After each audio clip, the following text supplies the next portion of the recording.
Mrs. Bonaparte, this is it. One last push, and we're done. Congratulations, it's a general. Oh, and here comes the rest of the army now. Did you just say the rest of the army?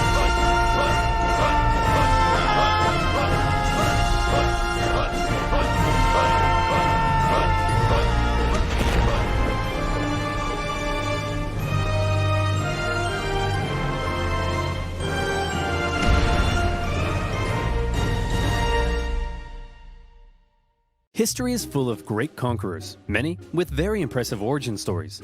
For example, Alexander the Great was the son of a king. Julius Caesar came from an aristocratic family that descended from a goddess. Great conquerors don't usually come from relatively insignificant families living on impoverished islands. But as it just so happens, that is where our story begins.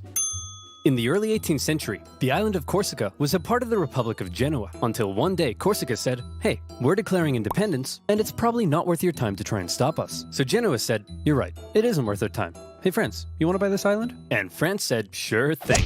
And thus, Corsica became France, just in time for Napoleon to be born French. Many Corsicans didn't appreciate their new conquerors, however, and from an early age, Napoleon developed some fairly anti-French sentiments. Napoleon's dad, however, quickly embraced his new French overlords, which created some tension between dad and son. Ooh, look at me, I'm dad. I wear powdered wigs and silver-buckled shoes, and I'm a traitor to the Corsican people. Go to your room, Napoleon. No, you go to your room, dad.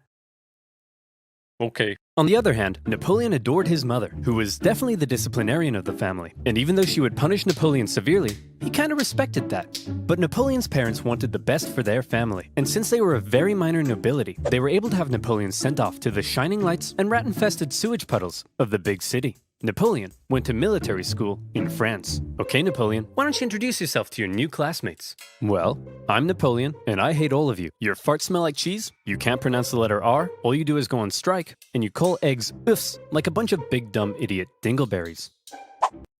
Okay.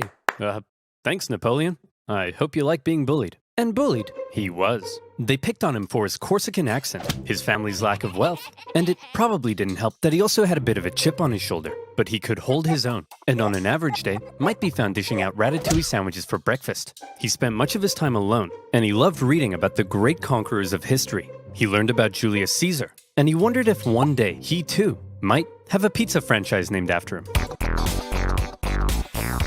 He excelled at math and geography, and when he graduated at the age of 16, he was made second lieutenant in an artillery regiment.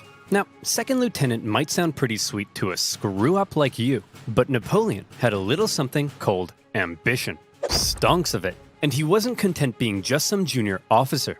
He wanted to rise the ranks. Unfortunately for him, that would be a little difficult. Well, Napoleon, I've reviewed your application. It's clear you're very skilled and would be a perfect fit for the promotion.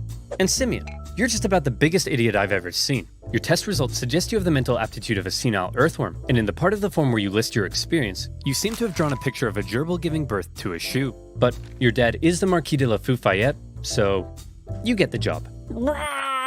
French society was just too closed off. Positions were handed out based on nobility, not talent, and the young Napoleon probably felt stuck.